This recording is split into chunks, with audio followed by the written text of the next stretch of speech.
It's also important that we preserve culture and productivity over process, because something that you said earlier, like in operations, is often closely tied or associated with process. And while that's true, but we have to understand within the context of a culture that we work in, and also ensuring that we're being productive and not introduce process for the sake of process. Welcome to Secret Ops, the podcast uncovering the world of operations, one episode at a time. I'm your host, Ariana Cafone, and today's guest is Diana Soler, Director of Product Operations at Assent. Now, I love operations. I am an operator through and through, but the coolest part about being an operator is how many different specializations live underneath that umbrella. And one of those that we have yet to touch base on is product operations. And I feel like it's become more known within the business world because product operations is very much tied to digital products. So Diana is a perfect person to help us not only unpack what product operations is, but also what it's not and how you can get into that world if you're interested. Let's check it out. Thank you so much for joining me on Secret Ops today. I'm so glad that we can talk about all of the things in product operations, because I have a confession. After dozens of episodes, we have never talked about product operations. But you've heard about it, or not yet? Of course. Okay. Yes. And what we want to do is, I think, bridge the gap today on the difference between operations versus product ops. You and I discussed this when we were chatting initially. Yes. And I feel like I've just been doing the audience a disservice because product ops is around us everywhere, but we don't really see it unless you're in that world. So do you mind just bringing to life, what you do in product operations, what that looks like on a day-to-day basis for us? Absolutely. Well, first, I just want to say, Ariana, thank you so much. I'm really, really excited to be here. This is actually only my second podcast, so I still feel like I'm a bit new to this, but you can't go wrong when you're talking about something that you feel really, really passionate about. That's true. So thank you for this amazing opportunity. Okay, so where do we begin? I'll start at the end, actually. Not how I started into product operations, but what it is, which is what the question was. So product operations is an emerging role still, an emerging discipline within the product SaaS world. And many big companies have started to implement this function formally. The big companies, when we think about like the Airbnbs of the world, the Metas of the world, the Ubers of the world. So that's great news for us product operations professionals. And what it does, simply put, and as you can imagine, it looks different company to company because each company has its own puzzles and pain to solve for. And then product operations will be set up to address those pains and those puzzles. But at the heart of it, we exist to enable the product team members to do their best work, to build an awesome product. And I want to clarify that when I say product, I'm not just talking about product management. I'm talking about all the hands that go into the product lifecycle, from leadership that starts at understanding, okay, what is the space within the market that we occupy and what is the opportunity, through to the designers, the developers, the product managers, product marketing. And then we follow it all the way through to the end of the product lifecycle, which is sunsetting. So we're continuously working with the customer-facing teams as well, customer success, the sales team. Why? Because we need to make sure they understand what the product is and how are they talking about it to their customers. And that's not something that product operations is directly responsible for, but we work with the teams to make that happen. So you have a lot of stakeholders that you're managing on a day-to-day basis. And maybe that's a little bit of a light bulb for me too, because in business operations, everybody's a stakeholder, it seems. But it seems like in product operations as well, through the lens of product and strategy, you also are managing everything from, senior people who are developing that strategy all the way through implementation, customer support. I mean, I'm even guessing maybe finance in some regards. It's pretty much an end-to-end look of operations, but within the product world. Absolutely. It's really important, especially as companies begin to hire those first-time product operations roles, that this person, whether they're a team of one individual contributor or a team of more than, that they establish those relationships with the cross-functional partners very early, and that it's not a one-time action. I have monthly check-ins with all the heads of departments, and then I have bi-weekly check-ins with those that my team and I engage with the most. And it's been really helpful because as I help them understand what is product operations, I also bring them along in the journey and continue to reiterate what it is that we're doing and why it is that it's important, and to clarify some of the anti-patterns that can emerge within the product operations world. Antipatterns. Yes. Talk to me about that. That is the first time I've ever heard that. What does that mean? That sounds interesting, and I want to steal that. Please Yeah. do. So it's funny because I had I report into the chief product officer. And by the way, an anti-pattern in that regard is that product operations does not report into the head of the product. So that in itself is one of the anti-patterns. We need to report directly into the head of product, whether that's VP, if your CEO is your CPO as well, or the CPO, chief product officer, if they have one. So, and I was having a conversation with my boss about an anti-pattern that I'm beginning to see happen within the team, which is that product operations is regarded as an administrative function of the product teams. So we aren't there to set up meetings. We're not there to, we're not the administrative arm. Yes. We really are here to make it easy for your teams to be successful. While at times that could be facilitating, bringing the right people into the room and setting up that cadence of meeting, and oftentimes even moderating that meeting. But we're not here to just schedule meetings. And full love and respect for administrators. But if you use us to that capacity, you're not extracting the most out of us. So that's what I mean by anti-pattern. It's also not energizing. I will say there's an assumption. I mean, as an ops person, it goes, I've had a lot of things thrown at me, including, hey, can you order lunch for everybody in the office? And I'm like, cool, that's fine. I'm totally down. Always happy to help. But like, that's also not where my skill set lies. I would prefer if we can, use it to a degree, or I guess have a more serious understanding of what operations does. What it says to me is you're not really seeing where operations fits in as a puzzle. We work closely with administrators. We work closely with people like HR, finance teams, but it is different, and these responsibilities are different. How has it been setting those boundaries? How have you found maybe some tips and tricks for us? Because I definitely have that in myself too, and I never want to feel like I am saying I'm above something, because I'm never above any task.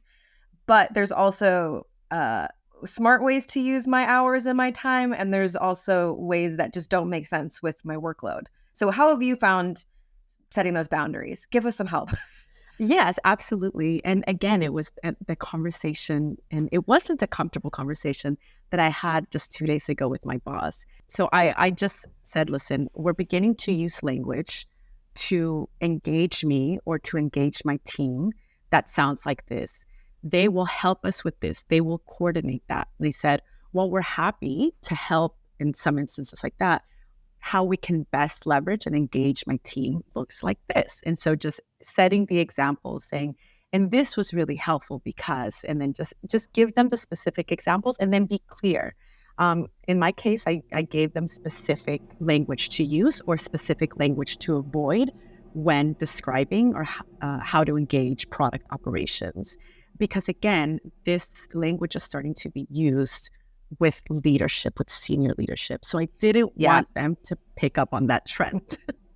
That is I never thought about approaching it from here's what I'm hearing, and here's how can be best engaged. Like, that is a beautiful way of getting people to be aware of how they're speaking about things. Because instead of saying, hey, we don't schedule meetings, which is not true. We will always schedule meetings to a degree. It's not about that. It's about saying, hey, let's say we're launching in 2 weeks from now. Product ops is at max capacity with their workloads. Their priority is not going to be scheduling. It's going to be making sure the launch is seamless. All the key players are involved. Integrations are happening. Analytics are happening. That's where that is. And it's that's a really good tip. I'm going to definitely yoink that one too.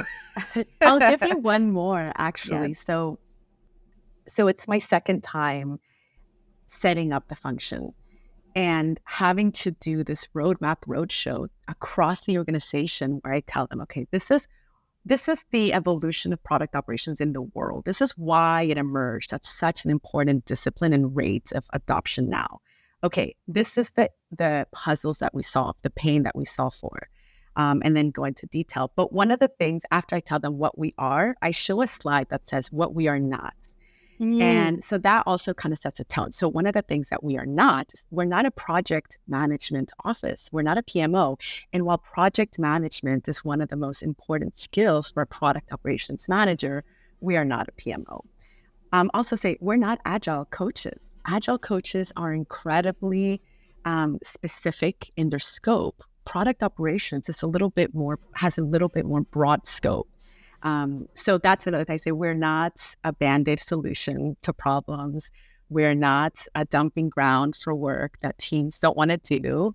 And yes, we're not administrators. So setting it up early, that's expectation, and then repeating it, and then addressing it directly when you start to see those anti-patterns emerge. That is really beautiful. And I'm going to take away a lot of those tips too. Also because, I tend to work in smaller businesses. You've worked in very large businesses. And sometimes with those small businesses, the lines are very blurred and who does what and how things are done. But as you start to grow and specialize in your role, inevitably an evolution has to happen, which again, like how do you address these issues without being confrontational? How do you get through that? These are really good. I'm going to take all of those. So why product operations? Where did this passion come from? How did you find yourself doing this kind of work? Oh my God, I love the question. And let's dive in. So my passion for operations was born around the same time that I pivoted into tech. So, and it happened when the company that I was working for, I joined this company right out of university, a luxury retreat. It was known as the world's largest luxury villa rental company. Many articles refer to us as the Airbnb of the rich and famous. And I was in business development. So I spent my time traveling to beautiful destinations, scouting properties, luxury properties to add to the portfolio, which meant I had a lot of contact with one of our core customers, the host, the homeowner, that would then put their properties on our website to be rented. Great. So then we were acquired by Airbnb in 2017. And so we encountered this beautiful problem that all of a sudden, we had so many people that wanted to list their home on our platform. And the problem was that we were managed service, white glove service up until then. So we did a screening of all the hosts. We visited all the homes. It was a lot of time and effort and a lot of resources towards listing one home on the website. Once we became part of Airbnb, we needed to productize that. We needed to automate that. So that was the beautiful problem. But also we had less than a year to launch the self-serve product. Oh my. Yes. And so there was a few mistakes that happened at the beginning. Airbnb decided to bring in one of their own project managers or one of their own people to manage this giant change. And not only they were from Airbnb, but they were also finance. They came from the finance revenue world. And I thought that's an interesting. So while he brought in a tremendous amount of visibility into what's happening, visually, he created amazing dashboards and he got the teams organized. He couldn't speak the language of the team or our hosts. So then he inevitably went on to another project. So then they brought on another project manager. Same thing. She was from Airbnb, didn't quite understand the needs and the nuances of our customer. And so though she was also able to make a tremendous amount of effort, we needed somebody who knew our side of the business. So then I raised my hand. I was actually on vacation in Spain, and I'm like, she left. I'm like, I want to do it. Please, see, look, me. I know both sides of the business so well. I knew the host side. I knew the guest side, and I'm like, I knew the luxury world. I'm like, let me take a stab at it. And so they're like, go. And I was also able to like roll up my sleeves and get a lot of the work done. And it was some of the most exciting work that I did. And that's where I learned like the importance of operations and being able to bring many together and being able to see, okay, the dependencies and being able to map out like the process and communicating often to the stakeholders about this and anticipating, look, this could go wrong down the line, and just getting people to buy in. For me, that was the introduction into operations. Also, there's so much that goes into, how do you communicate and get buy-in? Like you said, sometimes it's visual, sometimes it's verbal, sometimes it's written. Like, I'll say, hey, we're going to develop a process map of your operations. And everybody's eyes just kind of glaze over. And they're like, oh. And then when they see their operations in a visual format, all of the issues immediately you can see. All of the problems. I don't need to, I don't need to bargain with you to say, hey, onboarding is really bad right now. You can see it in a visual manner. But I've had to learn a lot of different tactics over years of how to do that, and the ways of getting people to see the bigger picture in the way that we naturally see it as operators. So that's something I hear you on that. And the message was so exciting. There was so much excitement around launching this new thing where a host could come and do everything themselves without any human intervention. So that also helped. It got people excited. It got people to rally around the vision. And therefore, when the operators of this thing, like myself, would come in, it didn't require a lot of pulling and nagging. It was or herding of the cats. But so then to connect it to what I'm doing now and the technical side, we were successful. We got 90% of the hosts. Yes. It's a great conversion. Yeah. What we needed to do is also get the existing customers to create their profile. For them, logging in to update their rates on the website for their property or modify the pictures to them, it's like, absolutely not. That's what your team is for. It's like, well, not in the new world. we kind of need to enable you to do it yourself through awesome product. and so successful in that 90% of the host existing customers did that. And then we started to seeing like facilitating the onboarding journey for new customers. But so then my role pivoted into, my title was Program Manager, Host, Success.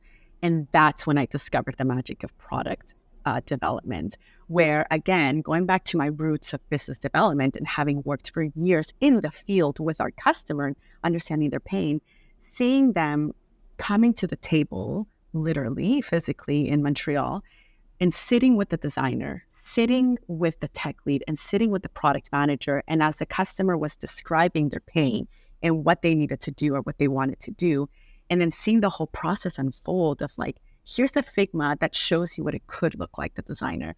And then thinking through some of the back end, like configurations of APIs and how do you update the rate, and then the calendar, you have to share it out in like 5 different places. And then seeing it come to life and seeing the customer adopt it, I was like, this is magic, and I want to be part of this, and I need to be part of this, and I have to. And so that's when I made the decision. Though I love travel and tourism and I studied it, I'm more in love with the whole concept of product development. Now, when I was hearing you talking about just having knowledge of your customers and the way that you're booking things and the process, and I think for me, I'm a very tactile learner, and I find that a lot of operators are as well, that they want to see and be involved and, be in the warehouse, be in the supply chain, see what's going on. How have you gone about getting in the shoes of the people that are doing the roles without necessarily doing the role? Like, I think it's important that we walk in their world. But again, we can't be the experts that they are in their role, but we do have to merge it with everything else. So how have you, what are some tactics that you found to do that? Excellent question, Ariana. And that's an opportunity for me to also demystify something that's happening in the product ops world is that we're not doing the role of anyone. We are enabling you to do it better. So to answer your question, and this is really a very common best practice in product operations, when you join the organization, you need to be in listening mode. You need to understand what the landscape is. So you do we do a listening tour. So when I joined in the first 3 months, I was listening. I spoke with, I forgot how many, between 60 and 70 individuals across the organization, both from within the product teams. And again, by product teams, I mean product managers, product designers, tech leads, engineers, software developers, QA, all the team support, all the way through to the customer teams and the go-to-market teams. And I asked them 3 simple questions. What's working well? What's not working well? And what are the biggest opportunity areas?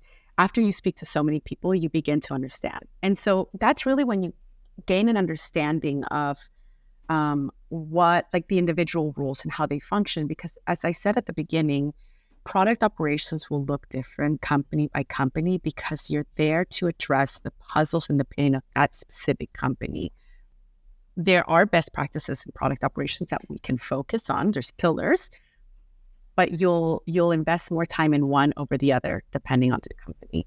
There's it makes me think about when I am talking about business operations with people, one of my favorite questions to ask is, if you had a magic wand and could change one thing tomorrow, what would that thing be? First of all, people are like, magic wand. But then you also see the thing that is most important to them. And it's interesting. Sometimes it's a pain point. Sometimes it's an opportunity. But it's beautiful to get that answer because all of a sudden opens up a world that maybe you didn't see before. And I know that if I'm investigating and learning about how people are doing things, all of it is just absorbing and trying to process and piece it all together. So that's like my pro tip with that is, if give people a magic wand, see what they'll do with it, see what comes out of that. And then that's also these little pockets of investigation that you can start going down. I did make a mistake, and I'll share it here so others don't make the mistake. By nature, product operations is a disruptive function. We're here to look at what's working well, what's not working well, and then fix what's not working well. And nobody likes change. I actually do. I love change, but most people don't like change. And so from the beginning, you will not necessarily be welcomed with open arms. Some people may take it even personally. So in your approach, you have to be very, very docile, very nice. And so the mistake that I made was that I over-communicated on what's not working well. And instead, I could have also celebrated the amazing things that the teams were doing and ensure them that we were going to preserve that. We're not here to change what's working. We're here to preserve it. We're only going to focus on removing the chaos around you, dear product people, bringing order, making things easier for you. So for an example, one of the pain points that I look forward to working on in 2024 is that right now our designers have a really hard time getting in contact with the user, with the customer. There's many teams in between, and it takes a long time to set up like a customer interview, which, as you know, it's a centerpiece of building great product. Absolutely. You can't build it without that. So if we could systematize or automate that process. So if I'm a designer and I wake up, I'm like, you know what? I actually have some extra time. Let me get some customer interviews in the calendar for later this week. It's an easy process. There's no gatekeeping. There's no but why and who? No, we just make it easy for you. That's the goal. So we're not there to conduct the interview, but we're going to make sure that there's a process. And also, what are you doing with the notes after you complete the interview, dear designer? Let's build a repository. Are you sure you're asking all the questions? Let me help build you the template. So again, we're not there to do their job. We're just there to make it easy for them to do their job.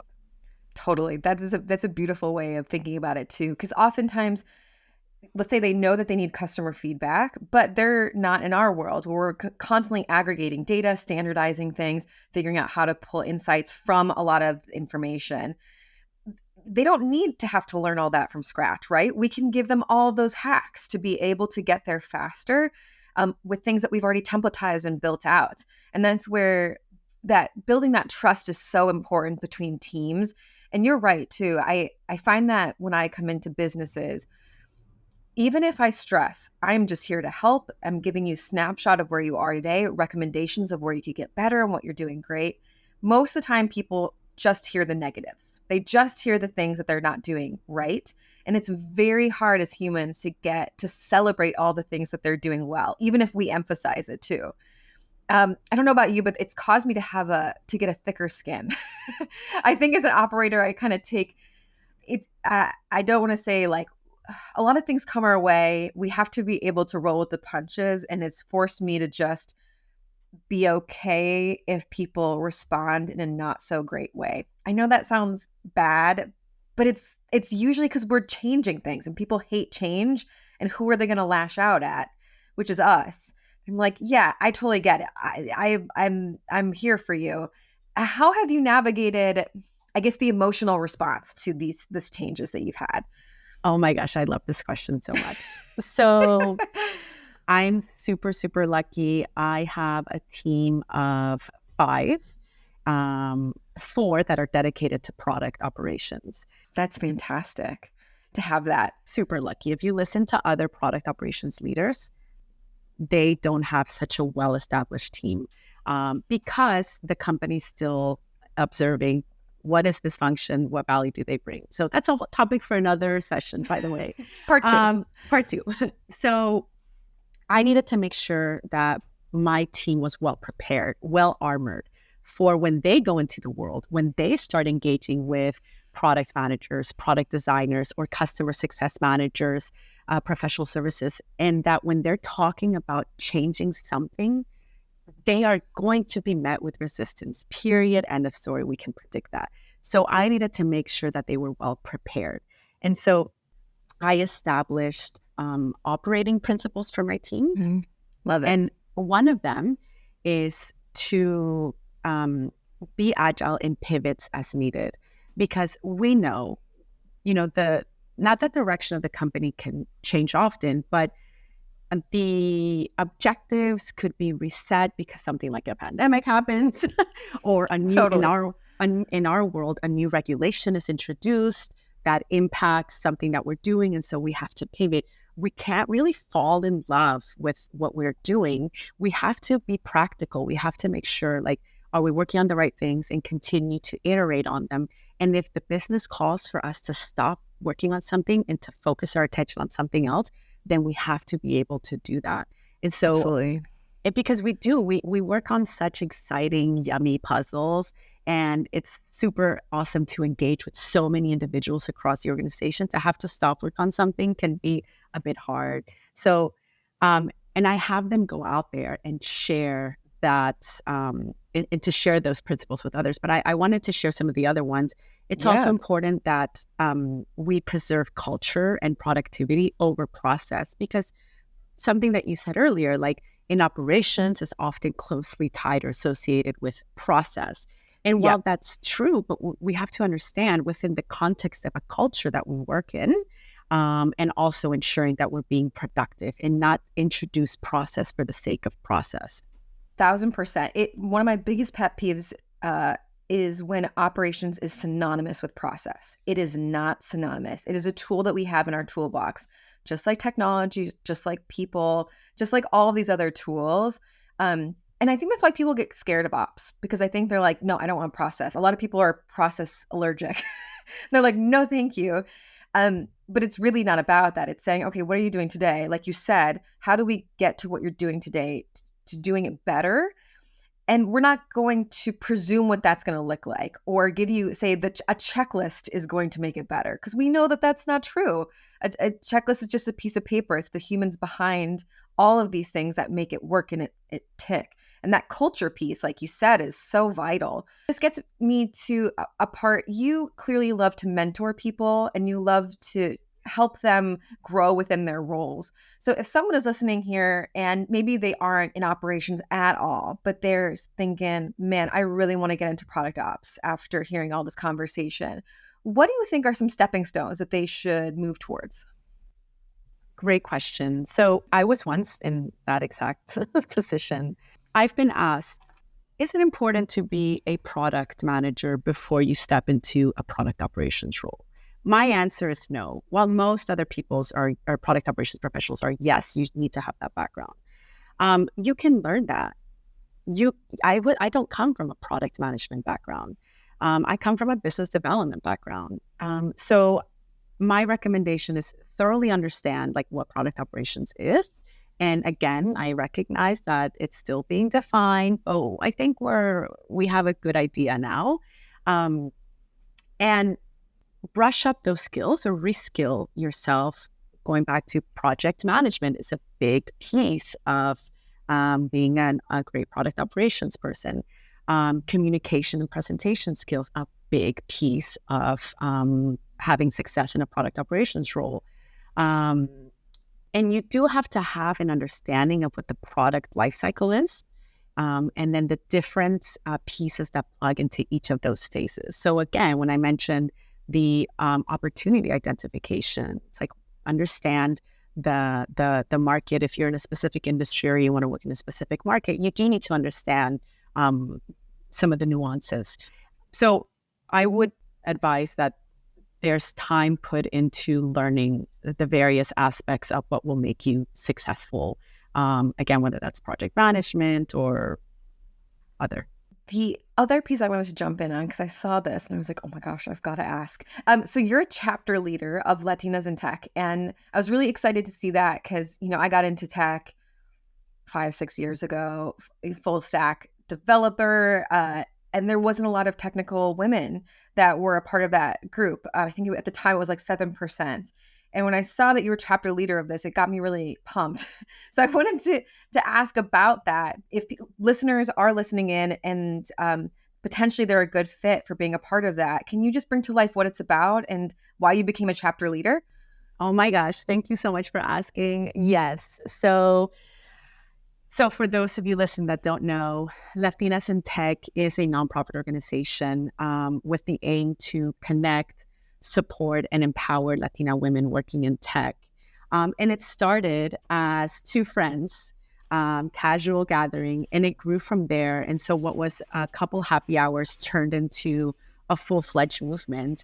And so the co-founders, and this was in 2014, they dreamed of a world where Latinas could connect with each other, learn from each other, and support each other's professional careers. And so this eventually became tech companies would open their doors to Latinas in Tech to host meetups. And this was in the San Francisco Bay Area. Fast forward to today, there's 23 chapters, 6 of which are international. The Latinas in Tech Canada chapter launched in April of 2020. And so that's when I became a member. And I was still making that successful transition into tech. And that's where I found that support that I needed, that encouragement that I needed. Those, how do we combat and talk about like the imposter syndrome? Because you do begin to feel that a little bit, a lot. And how do you navigate that? So I extracted a lot of value from it. And when the opportunity this year, they approached me and asked if I wanted to take the leader role, I thought, of course.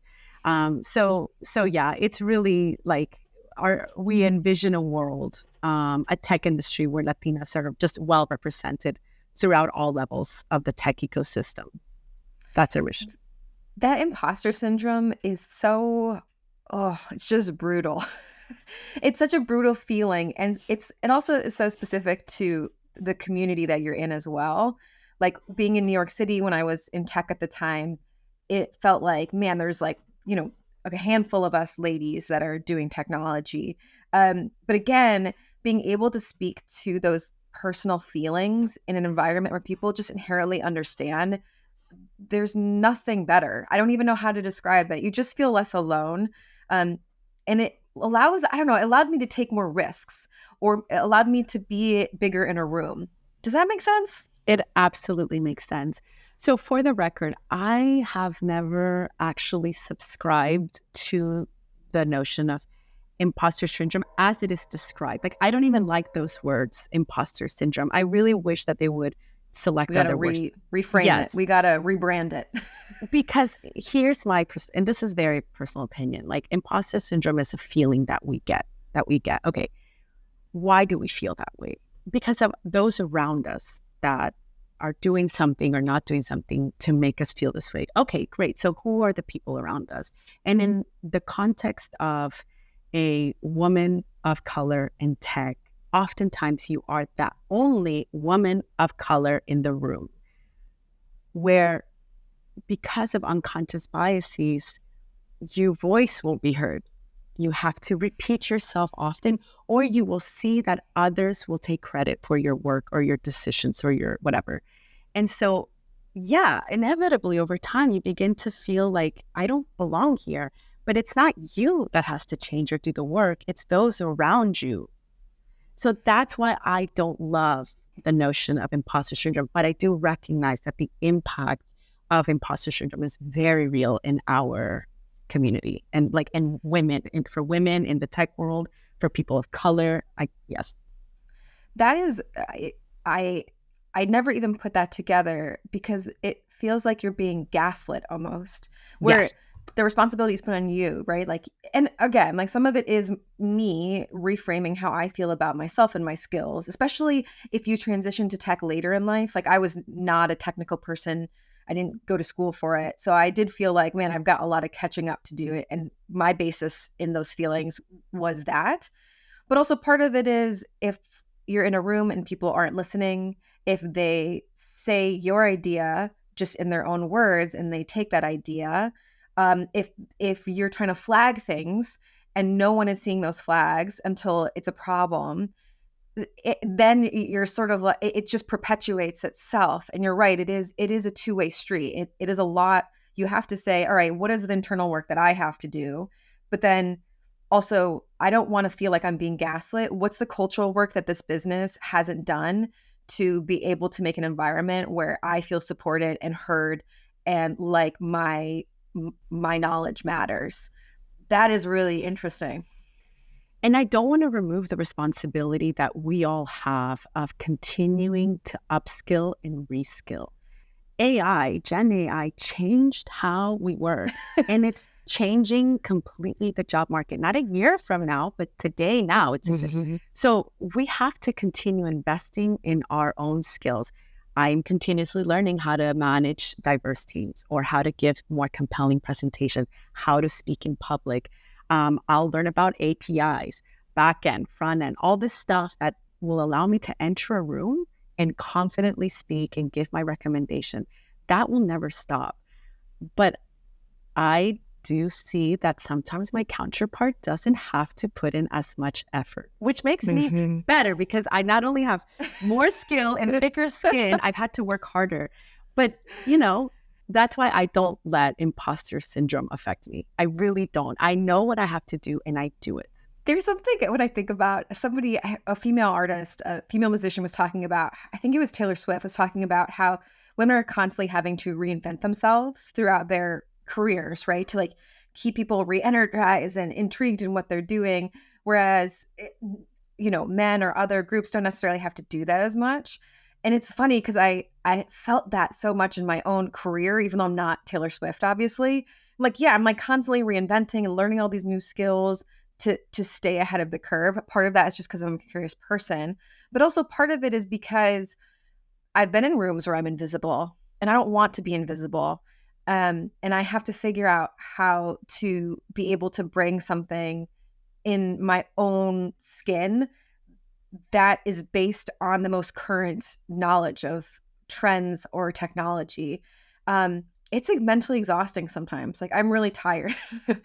But I will say as I've gotten older, I feel more comfortable in my own skin, which makes it easier than it was when I was younger and like not comfortable, still trying to figure all this out. There is that piece though of, okay, can I catch a break? And it does come down to building a culture where you can have that and you can feel like everybody's opinions matter. Thank you for that. That really helped reframe a big thing for me and gave me a big light bulb. Awesome. No, thank you for letting me share it. Yeah, of course. And thanks for being a chapter leader in Latinas in tech. I think that's so important and fabulous. Thank you. Yes, we have a lot of work ahead of us. And we'll make sure to link it in the description as well for the podcast so people can find it and be a part of it if they like to. So let's wrap up with some rapid fire questions just to learn more about you as a human being. Okay. So first question is, what is your favorite part of the day? Lunch. But not because I get to eat, but because I get to hang out with my husband. So we both work from home, and we've been together 21 years. We've been married for 19. Yes. Oh my goodness, that's fabulous. He's also in tech. He's a senior IT project manager, super, super big responsibility. And lunch is actually one of the only times where we are both able to come together. Even after work, we have activities. So I got home last night from an event. He got home from another event. We didn't spend much time together yesterday. So lunch, because it's like, we're here. If we're going to watch your favorite show for lunchtime, that's The Office. Yeah. Man, that time is special too. And you got to sneak it where you can get it for sure. Yeah. What is the best purchase you've made under $50? I promise you this was not planned. I knew this question was coming. It's this one. No product operations. I'm sorry. It's true though. It's true. Yeah. See, you walk the walk. We'll put it this way. You walk the walk for sure. That's Listen, hilarious. knowledge is power, and it fuels our superpower. And it's awesome to hear new perspectives, to read case studies, to inject this new energy, because I get energy from that, into the team and send them, I'll send screenshots. I'm like, look at this. So yes, I'm sorry. It's true. It's brilliant and beautiful. And you are a product operations nerd through and through. It's clear. Yes. What is something that makes you little kid happy? Nature, anything nature related. I went to go pick out our Christmas tree 2 nights ago, and my husband's like, "You're such a little kid," because I was literally jumping for joy and screaming and squealing, and I was hugging the tree. I need to feel the love for the tree, and then we felt the love, and I named the tree. His name is Robert, and so Bob for short or fully Bob Robert? for short, yeah. Bob for short. Okay, got it. Robert. He's more of a Robert. He's more of a Robert. Yeah. He's more of a Robert. I get it. Besides, we decorated him very elegantly. Our friend was like, "This is such a fancy tree." I'm like, "Robert, You've got a dapper Robert tree. That's what you've got." He's handsome. If you were to go back in time and talk to your younger self early on in their career, what is a piece of advice you would give to yourself? Oh my goodness. Last time somebody asked me this, I cried, but I'm not going to cry this time. So don't cry, because then you'll make me cry and then we'll both be crying. I would tell my younger self to just not seek the opinion or buy-in of others. You don't I was very specific when I was little. And I always felt like I was doing something wrong. I knew very little. I liked things in a specific way, and I felt like I needed to change that. But no, it's what makes me awesome. And being in an environment where that is allowed, meaning my own environment, I created that environment for myself. I wish I would have been allowed to be more me, who I am. So I would tell myself secretly, just continue being you. You're not weird. You're super awesome. Do you? I love that. My husband said being called weird is a compliment, because that just means that you're uniquely you, which, I mean, is there anything better? Last one. What do you want to be when you grow up? What do I want to be when I grow up? This is actually a very timely question, because, we talk about retirement. And I'm like, God, retirement sounds so boring to me. My husband's like, but we're going to travel. I'm like, but you'll get tired of traveling. I said, so how would I want to spend my time if I didn't have to work? And I only now recently discovered it. I actually would love to contribute 100% of my time towards nonprofit organizations. So Latinas in Tech being one of them, but there's 3 others that I volunteer for. And seeing, like, giving back, like, isn't it fact that it gives us like a dose of happiness and like, So giving back to the community, making sure that you're helping drive like impact. And, one of the other organizations that I volunteer for is called Tech Innovation, which helps young girls ages 8 to 18 pursue careers in STEM. And seeing the minds of these little girls, like, ask these questions and invest time in coding and application and writing a business plan, it's just like, oh my God, like, I think I'm having an impact on their lives. Oh, I just wouldn't be able to do that full time if I didn't have to work. So when I grow up, I want to do that. Oh my gosh, that sounds fab. And I do wish that I had that growing up. I feel like now it's become normalized to have those types of things for younger women. And man, I really wish I had that. All of my struggles with my remotes and trying to get them to work would have been so much easier. But I do think, how would my career have changed if I had been exposed to that when I was younger? Do you imagine? I really can't imagine. It'd be a whole different life. It's incredible because you ask yourself, what was I doing at 8 years old? It was not coding an application. To kind of tie those 2 worlds together a little bit, though, one of the best pieces of advice that I heard a tech executive from Amazon, Latinas, so it was a panel that I heard for Latinas in Tech. She said, my daughter has to ask for everything, because she wanted to make sure her daughter's comfortable asking for things, voicing her opinion, voicing her needs. So everything from like cereal to milk to the spoon, like everything from little. And it's true. Like, I wasn't necessarily encouraged to speak up and ask for what I needed. On the contrary, I was told to be quiet, because the quieter I am, the prettier I look. Totally. I even now, I will ask for things, and my husband will be like, just do it. You don't need to ask. Like, you're a grown person, but it is such an ingrained habit that is instilled from a societal standpoint. Even my parents were like super progressive and wanted me to do all the things and be all the stuff, but I still have that baked into my brain, or even just saying sorry when I don't need to be sorry for anything. Or if somebody bumped into me, saying that, it's relearning those habits and relearning it's really about taking up space. That's right. And saying I'm allowed to take up space, just like you are. Everybody can take up their space. I'm a human being. And because I'm a human being, I have worth. It's crazy to say that because it's a truth, but rewiring your brain to believe it is very different. At least it has been for me. For me as well, yeah. Oh man, we could have definitely a part 2 around all of this stuff. Lastly, people are listening. They want to get into product ops. They want to learn more about you. Where can we point them? Please come to LinkedIn to find me. I'm really active on LinkedIn. I do respond to messages, whether it takes 1 or 2 days, but I do respond to messages. Set up a coffee chat with me. I don't have too much time, but I will at least send me your questions and I will answer them. I think it's important that as we build this amazing thing called product operations, that we share our learnings, our mistakes, that we celebrate wins, of course, also. So yeah, LinkedIn. We'll make sure to link that in the description, as well as Latinas in Tech, so that everybody can have access to those things. This has been such a joy. I really feel like I've also been educated more on product operations because it's always been adjacent to the work that I do. But I really want to thank you for breaking that down and bringing it to life for us. Thank you so much. Oh, no, thank you. And I had 3 pages of notes, and we didn't get to any of them.